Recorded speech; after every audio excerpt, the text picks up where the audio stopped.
नक्सली जयलाल 15 से ज्यादा बड़े हमलों में शामिल रहा है तो महिला नक्सली 7 मुठभेड़ में शामिल रही है।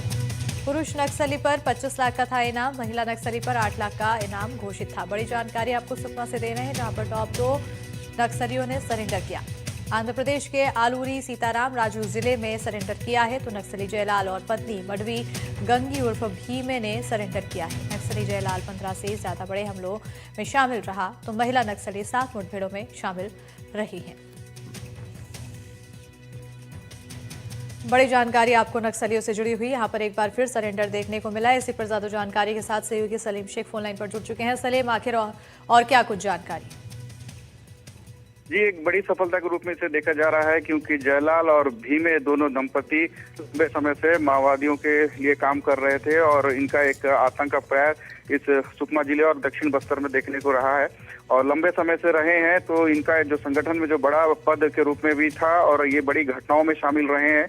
हाल ही में जिस तरह से माओवादियों के खिलाफ जो ऑपरेशन चलाए गए हैं जिसके और छत्तीसगढ़ में सुरक्षा बलों को जो दबाव लगातार बढ़ते जा रहा है, इसी का परिणाम है कि अब माओवादी दीगर राज्यों में जाकर समर्पण करने लगे हैं। तो ये दंपति जो आज सरेंडर किए हैं, जयलाल के ऊपर 25 लाख रुपए और भीमे जो डीवीसीएम है उसमें 8 लाख का इनाम है।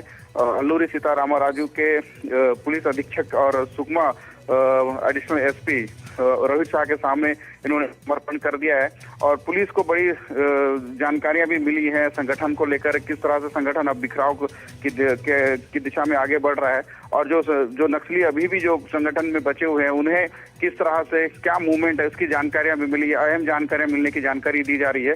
आने वाले समय में जो जानकारियां मिली है इन पर एक बड़े ऑपरेशन भी लॉन्च किए जाएंगे। बिल्कुल, क्योंकि अभी टॉप 2 नक्सलियों ने सरेंडर किया है, आने वाले समय में और भी नक्सली सरेंडर कर सकते हैं। ऐसे में अगर अब बड़े नक्सलियों के नाम की ओर अगर गौर किया जाए तो अब ऐसे कौन से नक्सली हैं जिन पर अभी भी शिकंजा कसना बाकी है? जी, दक्षिण बस्तर में हिडमा के बाद जो सबसे बड़ा नाम आता है बारसे देवा है, जो मिलिट्री जो बटालियन है, देश की एकमात्र बटालियन जो सुकमा जिले में संचालित की जा रही है माओवादियों द्वारा, उसका जो हेड है बारसे देवा, इसे सरेंडर करने के भी प्रयास किए जा रहे थे लेकिन अभी तक सरेंडर के कोई आसार नहीं दिख रहे हैं। तो इनके खिलाफ एक बड़े ऑपरेशन चलाने की कोशिश की जा रही है। हाल ही में जो बीजापुर और दंतेवाड़ा जिले की जो सरहद पर जो ऑपरेशन चला गया था वो बारसे देवा और एर्रा और जो तमाम तरह के जो नक्सली हैं जो अभी भी संगठन में काम कर रहे हैं, इनके लिए इनके सूचना पर एक बड़ा ऑपरेशन लॉन्च किया गया जहां 18 से ज्यादा नक्सली मारे गए थे। तो कहीं ना कहीं अब माओवादियों के लिए सरेंडर का रास्ता खुला हुआ है, लेकिन अगर जो सरेंडर नहीं कर रहा है उनके खिलाफ बड़े ऑपरेशन भी चलाए जा रहे हैं। बहुत शुक्रिया सलीम तमाम जानकारी देने के लिए। तो यहाँ पर अब सरेंडर देखने को मिला 2 नक्सलियों का, टॉप नक्सलियों का सरेंडर, और ऐसे में आने वाले समय में और भी नक्सलियों के सरेंडर लगातार जारी रहेंगे और नजरें बनी रहेगी नक्सलियों को लेकर क्या कुछ कार्रवाई की जा रही है।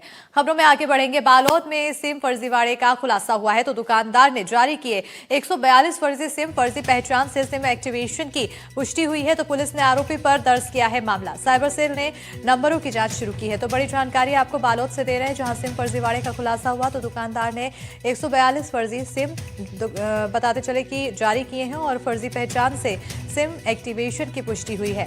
पुलिस ने आरोपी पर मामला दर्ज किया। फिलहाल साइबर सेल ने नंबरों की जांच शुरू कर दी।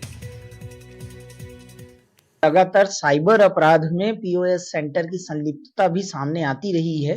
इसी क्रम में बालोद में भी 142 फर्जी सिम जारी करने की जानकारी प्राप्त हुई है, जिस पर से तत्काल एफआईआर पंजीबद्ध किया गया है। पीओएस सेंटर पे कार्यवाही शीघ्र की जा रही है और इसमें जो ग्राहक हैं उनसे भी अपील है कि साइबर फ्रॉड करने वाले लोग आपके अनजानेपन, अज्ञानता का लाभ उठा सकते हैं। कृपया कभी भी आप सिम जारी करने जा रहे हैं तो एक बार ही डिजिटल अपना अंगूठे का प्रिंट दें। जो सिम विक्रेता है किसी बालोद थाना क्षेत्र के निपानी गांव का बताया जा रहा है, ईश्वर नामक जो व्यक्ति है जिनके द्वारा इस सिम को जारी किया गया है और मामले को लेकर के पुलिस लगातार जांच कर रही है। पुलिस का यह भी अनुमान है कि जो लगातार आज के डेट में जो साइबर क्राइम हो रहे हैं, जो साइबर फ्रॉड हो रहे हैं, जब फेक कॉल के द्वारा जो कई प्रकार की जो अपराध घटित हो रहा है, ये सारे मामले को भी जोड़ करके इस मामले से जोड़ा जा रहा है। इसलिए मामला काफ़ी गंभीर हो सकता है, जिसको लेकर के पुलिस अभी लगातार मामले की जांच कर रही है। और यह भी बताया जा रहा है कि जिस व्यक्ति के खिलाफ यह मामला दर्ज हुआ है, उसी व्यक्ति के खिलाफ कुछ दिन पहले एक और मामला आया इसी तरह का, जो भी जिसको लेकर के बालोद न्यायालय में चालान भी मतलब किया जा चुका है। अब देखना होगा पूरे मामले को लेकर के बालोद पुलिस आगे क्या कार्रवाई करती है, जो आरोपी को कब तक गिरफ्तार करती है और इस पूरे मामले का तार आगे कहां से जुड़ता है। संतोष साहू, एनडीटीवी, बालोद। और अब चलिए खबरों में आगे बढ़ेंगे। अगली बड़ी खबर दमोह से, जहां शादी के नाम पर धोखाधड़ी करने वाले गिरोह का पर्दाफाश किया गया है। गिरोह में शामिल अन्य सदस्य भी गिरफ्तार किए गए हैं। तो फर्जी दुल्हन और उसके साथी की पहले गिरफ्तारी हो चुकी है। गिरोह के बाकी लोगों को गिरफ्तार कर कोर्ट में पेश किया गया। तो कोर्ट में पेश करने के बाद जेल भेजा गया है। शादी के 1 महीने बाद दुल्हन जेवर लेकर फरार हो गई थी। तो वहीं 6 लाख के जेवर लेकर दुल्हन वहां से फरार हो गई थी। पहले भी कई फर्जी शादी कर चुकी है लुटेरी दुल्हन, और उज्जैन और शाजापुर में भी दर्ज है कई मामले। लुटेरी दुल्हन अभी उज्जैन जेल में बंद है। द्वारा उसमें एक महिला और 2 आरोपी गिरफ्त में हैं। कुल 3 आरोपी पकड़े गए हैं। ये वो लोग हैं जो लोगों को गुमराह करने की शादियां नहीं होती उनसे संपर्क करते हैं और उसके बाद उनसे विवाह कार्य करा के और फिर वो जो